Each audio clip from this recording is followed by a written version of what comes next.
So, you have a lyric play for me? Yes, sir, I do. I thought we could do Murder on the Orient Express. Oh, great! Murder mysteries are fun for the whole family. If you say so, sir. So, tell me about this thing. Well, the story begins with a flashback to the kidnapping of a 5-year-old girl. We don't normally use small children in plays. Oh no, we would use recorded voices with all the lights out in the theater. Will it be hard to find an actress who won't be traumatized by the experience? Oh no, super easy. Barely an inconvenience. Oh, really? Sure. We'll just use a college student with a high voice. Wonderful! That way we only traumatize the sound designer. Traumatizing sound text with lots of screaming is tight. Yeah, it is. So, what happens next? Well, after the kidnapping, we meet the lead, Hercule Poirot. Poirot? Poirot. Poirot. Poirot. Poirot. Poirot. Poirot. Anyway, it opens in a restaurant in Istanbul. Sounds fun. It will be, sir. We love great lighting with one that looks like a fancy window. Oh, that reminds me. We have 2 plugs in the light rig that are not working. We should probably tell the tech director. Why? So he doesn't waste something when the light is broken. I'm sure it'll be fine. If you say so. Anyway, next we meet the rest of the characters. Okay. And they all have fun jokes and quirks. They were all pretty serious characters in the book. Well, we're going with sitcom characters. Why? Because Ken Ludwig adapted the script. The guy known for comedies is adapting a serious murder mystery? The family asked him to.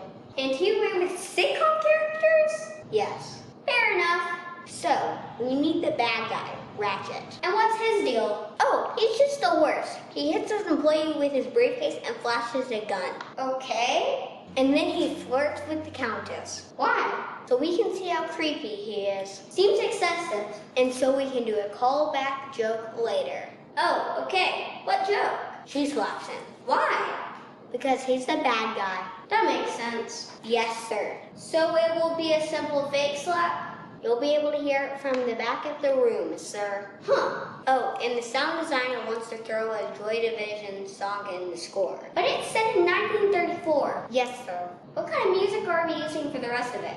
Classical with heavy cellos. Don't you think that a song from 1980 will stick out with all of the classical music? I doubt it. No one really ever pays attention to the music. That's true. So what does everyone else do? The Princess and Greta are a great comedy team. What? And McQueen is always nervous and stutters. What are you doing? The Countess and Emperor are always flirting. Michelle is somehow a Tumbler. Please stop. And Mary and the Scottish Colonel are in love and not hiding it well. The Colonel is English. We made him Scottish. Why? Well, Sean Connery played him in the 1974 movie. Okay. We like the accent. Well, okay then. And finally we have Mrs. Hubbard. Oh, she was a great character. We changed her slightly. How? Think French Russia. But funny. Oh, okay. Later that night, Hubbard starts singing loudly. Okay. And she annoys everyone on the train. And does it also annoy Ratchet? Yes, sir. They get in a big old screaming match. That never happened in the story. No, sir. But we're putting it in anyway? Sitcom, sir. Oh yeah, I forgot. So next we move to the back of the train. Okay. Colonel and Miss Debenham are talking. Then they kiss. Ooh, romantic. Yeah, they really go at it. Why did you say it like that? Because that's what the stage direction says. Kind of specific, don't you think? Well, he's done that in a few plays with people kissing. I guess it's his thing? Weird. Anyway, the Queen interrupts them and the train stops suddenly. Okay. And they are all thrown toward the back of the train. But wouldn't a sudden stop throw them forward? You'd think so, but they're going to be thrown backwards. Why? Because. That works. Anyway, the next morning they find the dead body. Will they be screaming? Yes, sir. Greta will scream and drop a tea set when she sees the body. Will she be able to keep the tea set in Ratchet's compartment? Maybe. So Crow jumps in to solve the case? Well, Book has to talk him into it. Book? Oh yeah, train director. Yes, sir. You forgot to mention him earlier. Sorry, sir. He hasn't done much to this point except a weird rant about pillows and feathers and paneling. Oh, very strange ranting. So then Perot examines the body and sees all of the clues. Won't we have time to explore all the various clues like in the book? He will never mention them again. Why not? Because we have to keep this train moving. But won't that seem weird that he never looks at those clues? I'm sure it will be fine. He's the world's greatest detective. Yes, sir. But he ignores the clues? All except for the watch, the handkerchief, and the note. What note? It finds the remains of a burned note in the ashtray. Okay. And Perot is able to read the letters on the note. Does he use some special chemical to reveal the letters? Nope, just lights it on fire and hopes to read it quickly before it burns up. Would that actually work in real life? I don't know. And isn't he storing evidence that the police will need? Hey, shut up. So they burn the note and see the words, "Remember Daisy Armstrong." Oh, cool. So we're actually going to be setting something on fire on stage? That's what the stage directions say. Oh, setting things on fire on stage is tight. Okay. I'm a little concerned about using real fire because of the mustache wax and history.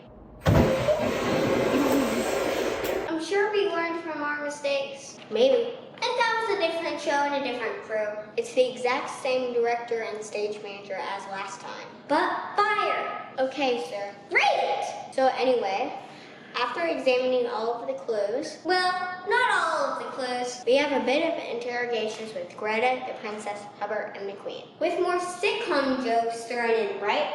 You know it, sir. Of course. Anyway, after that, the colonel runs in asking about Mary. Okay. Then we hear a scream and a gunshot. Oh no. And they run around backstage looking for Mary. Is she dead? Well, that's where Act 1 ends. Oh, very suspenseful. Yeah. That reminds me, they want to sell raffle tickets for snack prizes during the show. Okay, so like what? Brownies or cookies? Baklava. Baklava? Yeah, Okay, but why? because we want to watch Eric mispronounce it nearly 50 times over 8 shows. Ooh, you're evil. Maybe. Anyway, Act 2 starts in the same place with Mary having been shot. Is she okay? Yes, it was just in the arm. Okay. But then she tells them about finding the knife used to stab Ratchet. Oh, where was it?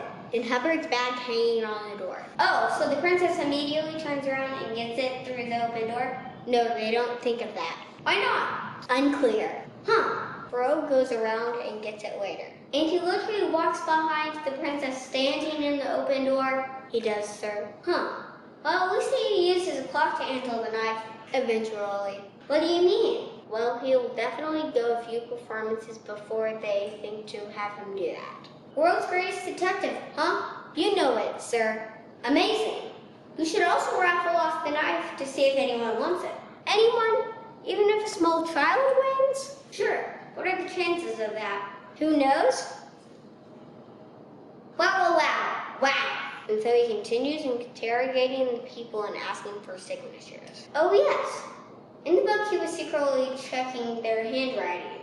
He's going to openly announce it. But why? Because That works. he's also going to lose his temper several times and be frustrated about the case. But that is completely opposite of his character. It is, sir. Well, okay then. So the big climax of the interrogations is when he discovers that the Countess is really Daisy's aunt. Oh boy. And she has been faking a Hungarian accent the whole time. So what accent does she have? American. It should be Southern. Southern, sir? Yeah, Southern. I didn't even know who he was until you discovered it. But the family is from Long Island.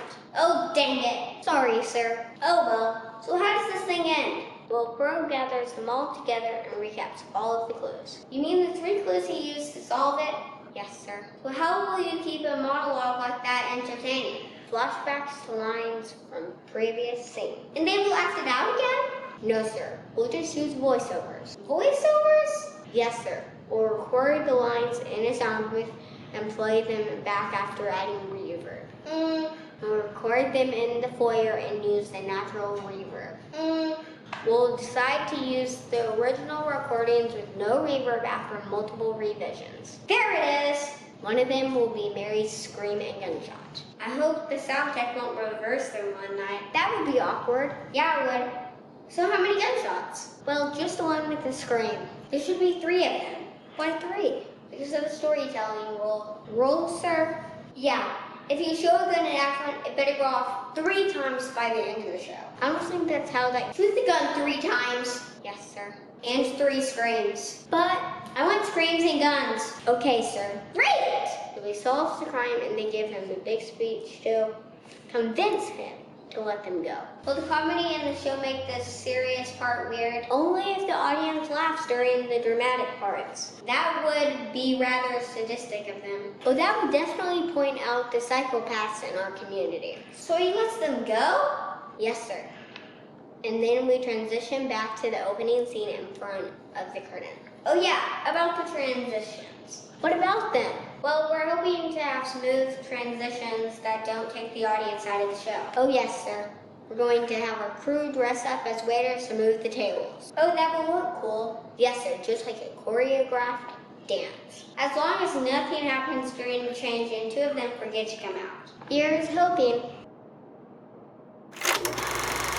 Perot, Perot, Perot, Perot, Poirot, Poirot, Poirot, Poirot, Poirot, Poirot. Thanks for a great show.